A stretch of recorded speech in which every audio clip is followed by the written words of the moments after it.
नमस्कार, जय हिंद, जय श्री राम दोस्तों। शिवम चौधरी ऑफिशियल में आप सबका स्वागत है। आगे बढ़ने से पहले आप सबसे रिक्वेस्ट है, वीडियो को लाइक कीजिए, चैनल को सब्सक्राइब कीजिए और शेयर करना मत भूलिएगा। और अगर आपको चैनल का कंटेंट पसंद आता है और आप चैनल को सपोर्ट करना चाहते हैं तो स्क्रीन पर लगे QR कोड के माध्यम से या फिर चैनल का मेंबर बनकर भी आप चैनल को सपोर्ट कर सकते हैं। देखिए, फल का तो मुझे पता नहीं, लेकिन यह तय है कि जिस हिसाब से अमित शाह काम करते हैं अपने प्रतिद्वंदियों को, या कम से कम वो जिस फील्ड में जो टास्क उन्हें दिया जाता है, जो उसमें अपोनेंट है, उसको तो जरूर छील के खाने में वो पसंद करते हैं।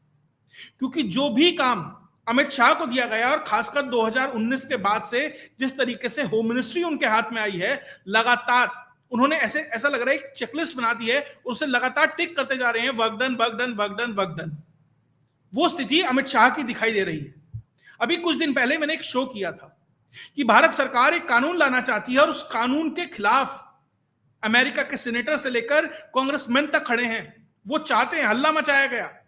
बाकायदा जब मार्को रूबियो भारत आया तो उससे पहले क्रिस स्मिथ नाम का एक कांग्रेसमैन है, उसने बाकायदा ऑपेड लिखा कि साहब बड़ा जलजला आने वाला है। उसके अलावा एक सेनेटर है क्रिस जेम्स रिश, जो सेनेट फॉरेन रिलेशंस कमेटी का हेड है।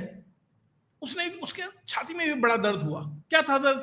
FCRA कानून, जिस कानून को रोकने के लिए, जिसमें होने वाले प्रपोज्ड अमेंडमेंट के लिए अमेरिका तक चीखें निकल रही थी। डोनाल्ड ट्रंप से डायरेक्ट इंटरवेंशन की मांग की जा रही थी और बाकायदा सर्जियो गौर आकर G7 की समिट के बाद अमित शाह से मुलाकात की थी।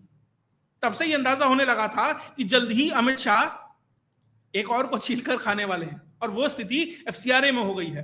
कल रात जिस तरीके से FCRA के जो नए रूल्स हैं उनको नोटिफाई किया गया, गजेट नोटिफिकेशन निकाला गया, उसके बाद अब देखिएगा किस तरीके से इकोसिस्टम ना सिर्फ हिलेगा बल्कि अब और एक्टिव होता आपको दिखाई देगा। क्योंकि जैसे दिया बुझता है ना, लौ बुझती है उससे पहले ज्यादा फड़फड़ाती है, वो स्थिति FCRA के माध्यम से अब उन विदेशी फंडेड NGOs हो, इकोसिस्टम हो, जो भारत में हर वो प्रयास करता है कि एक डिस्टेबलाइज्ड जेली फॉर्म में भारत रहे, वो करने का प्रयास करता है। क्या हुआ है FCRA में नए अमेंडमेंट, उसके ऊपर आज बात करेंगे। फॉरेन कंट्रीब्यूशन रेगुलेशन एक्ट, विदेश से जो भी NGO पैसा लेती है, जो भी संस्थान पैसा लेती है, उसे FCRA का ये लाइसेंस लेना जरूरी है। पहले कुछ अमेंडमेंट हुए थे, अब उसके साथ कुछ और अमेंडमेंट हो गए हैं। और क्या है वो अमेंडमेंट? पहले आप एक NGO बनाते थे और विदेश से पैसा आता था, और एक आप जेनरिक सा टर्म यूज कर देते थे कि भैया हम सोशल कॉज के लिए ये पैसा खर्च करने वाले हैं। सरकार ने कहा ना साहब, एना चोलबो, हम बताएंगे आप किस लिए खर्च करोगे, आप अपने मन से नहीं करोगे। अगर आपको लगता है कि भैया ये पैरामीटर हम काम नहीं कर सकते तो मत कीजिए, दुकान बंद करो, घर जाओ जहां से आए हो।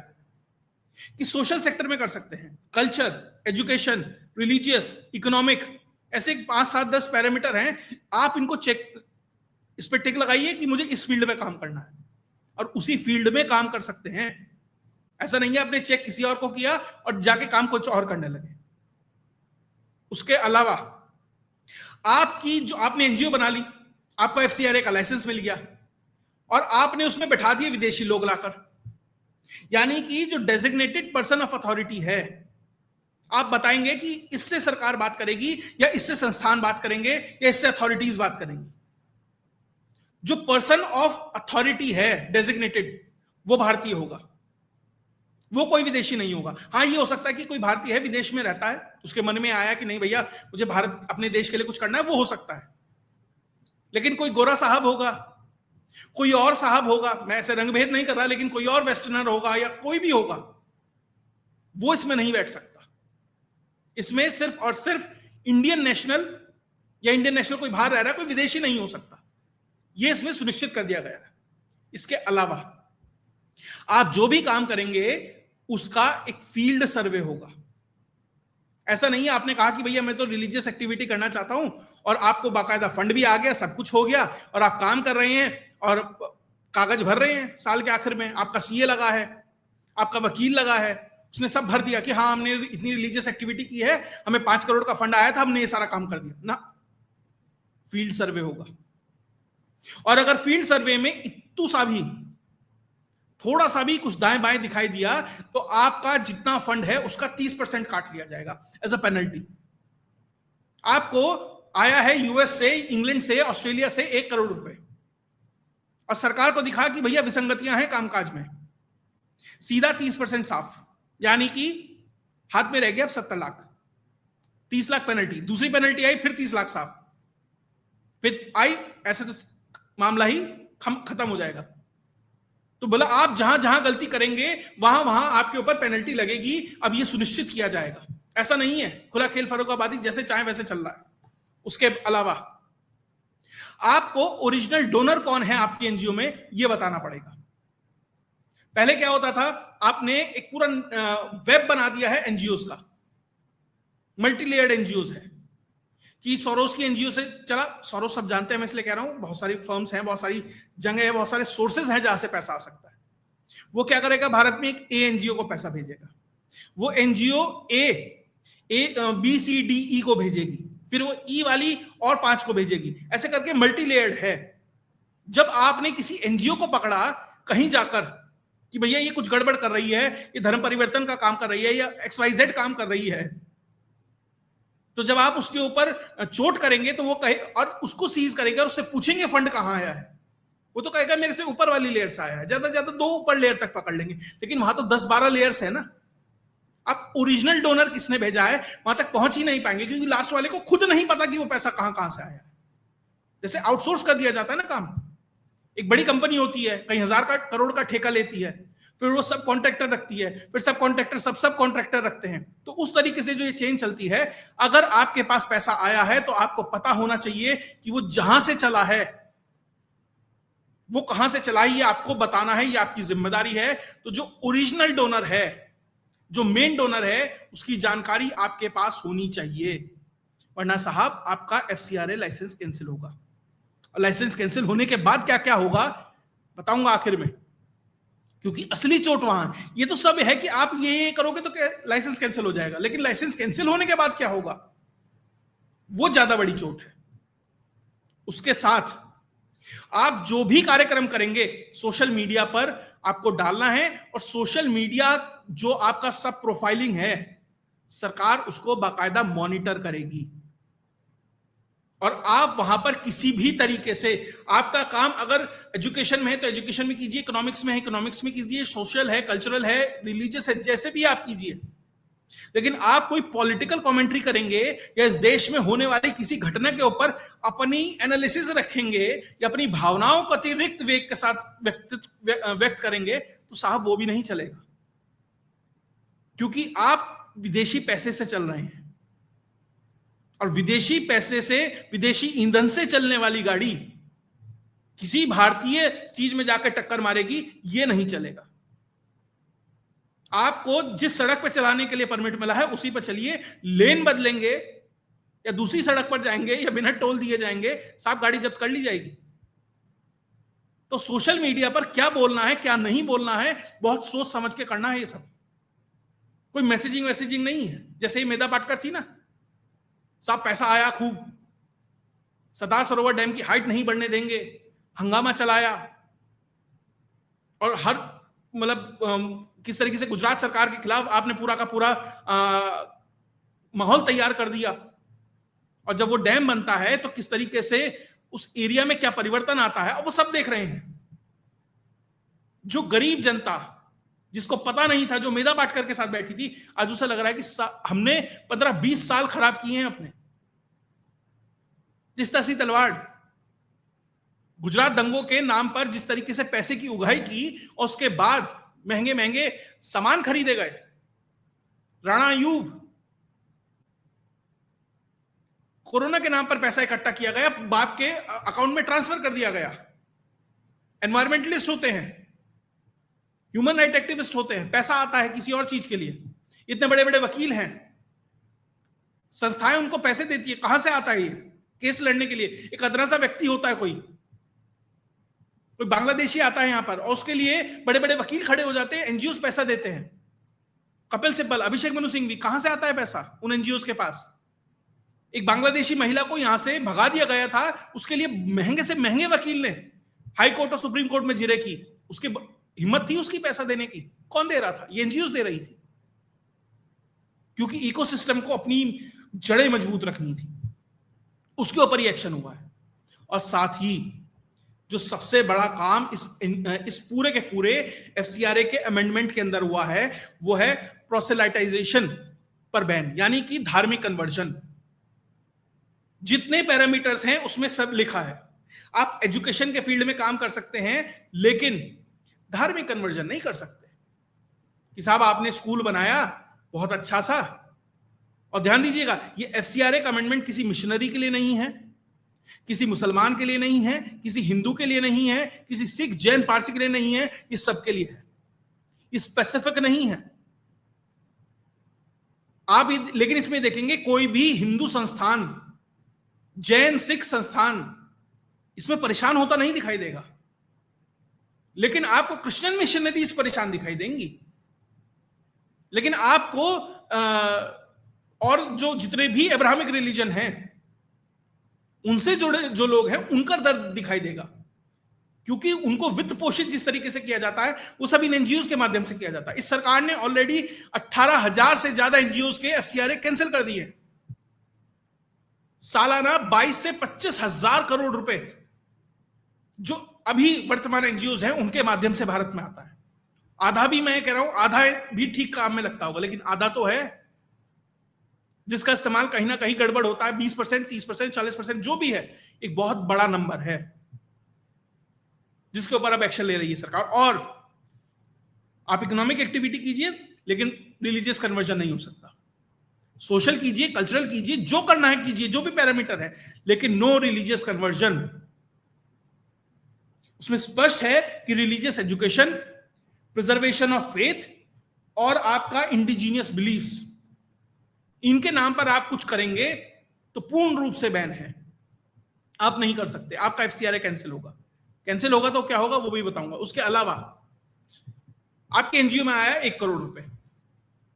पहले क्या होता था, आपने एडमिनिस्ट्रेटिव एक्सपेंसेस दिखा दिया कि साहब हमने रिनोवेशन कराया है, कॉपी किताब मंगवाई है, मेज मंगवाई है, हमने इतनी सैलरी दी है, सब कुछ दिया है, और वो उसमें से 1 करोड़ में से 90 लाख रुपए आपने ऐसे ही बांट दिए। पैसा जिसलिए मंगाया था उसमें नहीं लगाया, आपने एडमिनिस्ट्रेटिव एक्सपेंसेस दिखा दिए।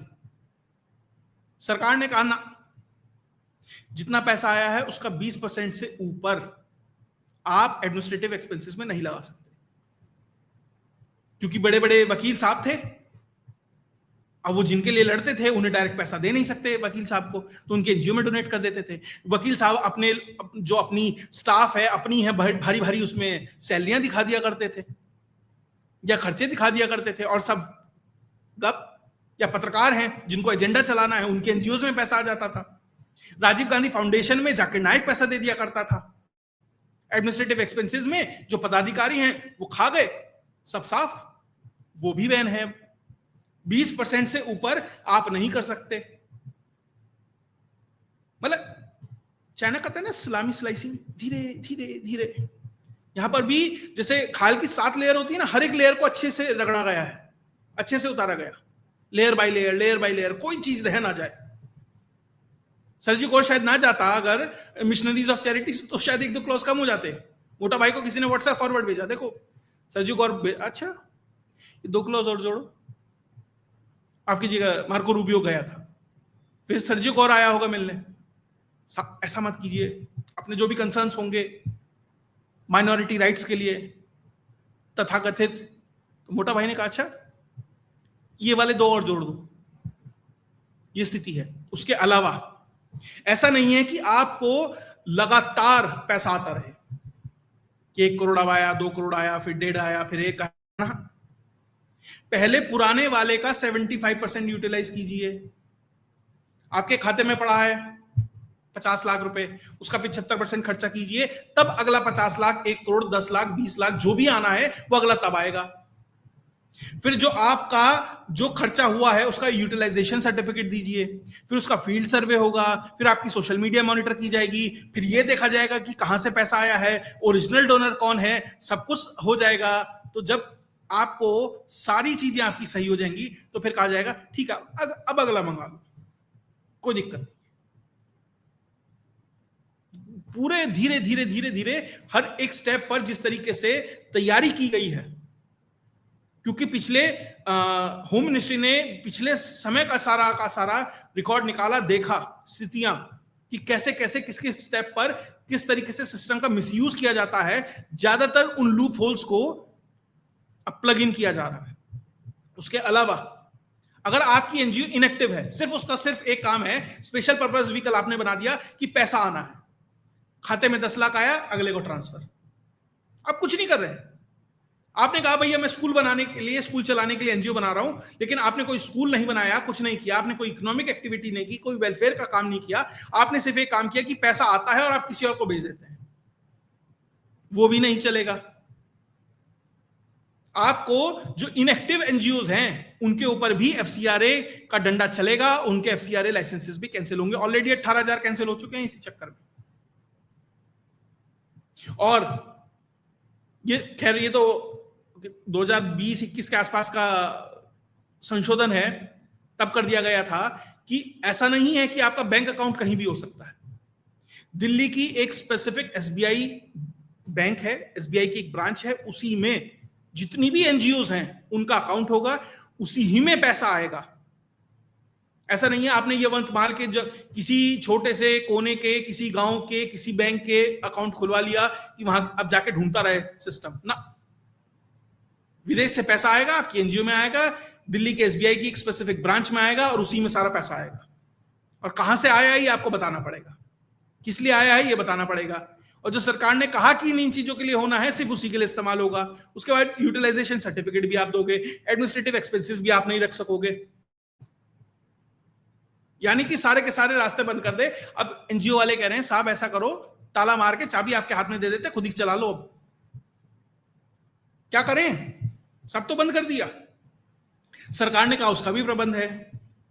अगर आपका एफसीआरए लाइसेंस सरकारी कैंसिल हो जाता है, रिन्यू नहीं होता है, आप नहीं करते हैं, कंप्लायंस इश्यू होता है, इसलिए एफसीआरए का लाइसेंस रिन्यू नहीं होता है, तो टेंशन मत लीजिए, आपकी प्रॉपर्टी कहीं नहीं जाएगी। हम अपने पास सुरक्षित रख लेते हैं, कहीं नहीं जाएगी, हम रख लेंगे। आपको किसी को ट्रांसफर करने की जरूरत नहीं है। जब एनजीओ को लगता है ना एफसीआरए कैंसिल होने वाला है, रिन्यू नहीं होगा, 5 साल का टाइम पीरियड होता है, तो अब क्या करें? जो 5 साल में सारा कब्जा किया है, जो कमाया है, तो उसका क्या करना है? तो वो क्या करते हैं कि वो 5 साल से पहले किसी को ट्रांसफर कर देते हैं, दूसरी एनजीओ को, या बेच दिया या कुछ भी कर दिया। सरकार कहना ना आप टेंशन मत लो, हम करेंगे काम, सब कुछ जब्त कर लेंगे। और फिर उसे कंसर्न डिपार्टमेंट हो, सरकार हो, स्टेट गवर्नमेंट हो, लोकल गवर्नमेंट हो, सेंट्रल गवर्नमेंट हो, मान लीजिए होम मिनिस्ट्री से जुड़ा कोई एनजीओ है तो उसके लिए, हेल्थ से जुड़ा है तो उसके लिए, एजुकेशन से जुड़ा है तो उसके लिए, उस डिपार्टमेंट को हम इसे सौंप देंगे, वो उसको अपने लिए इस्तेमाल करे, उसका ऑक्शन करे, जो करे वो उसकी जिम्मेदारी। तो आपके लिए वो काम भी हम छोड़ देते हैं, वो उतनी भी मेहनत मत कीजिए।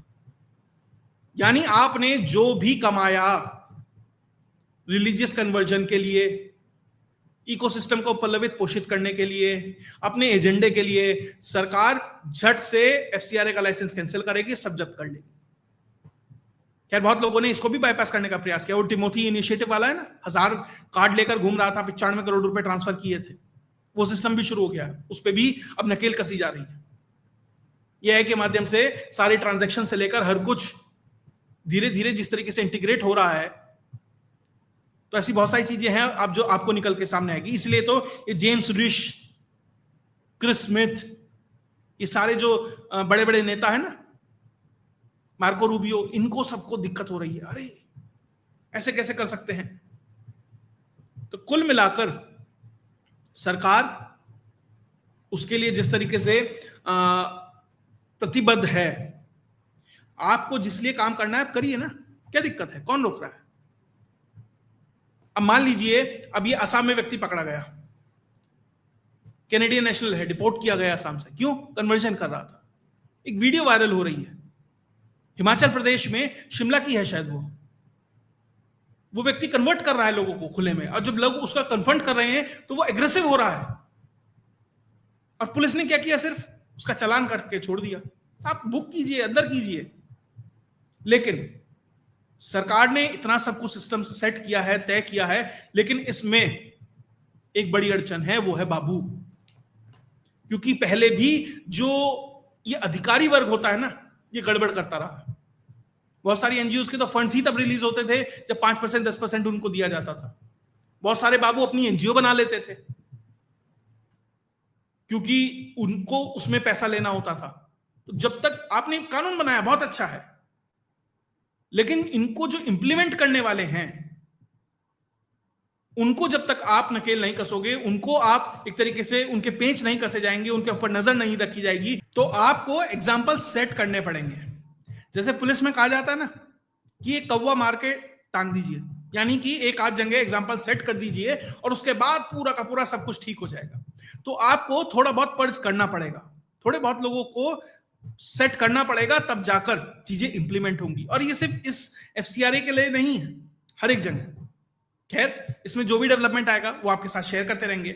अगर आपको वीडियो विश्लेषण अच्छा लगा तो वीडियो को लाइक कीजिए, चैनल को सब्सक्राइब कीजिए और शेयर करना मत भूलिएगा। और साथ ही हमारा दूसरा चैनल है अनफिल्टर्ड इंडियन, उसको भी सब्सक्राइब करना मत भूलिएगा। उसका लिंक आपको डिस्क्रिप्शन में मिल जाएगा। जय हिंद, जय भारत।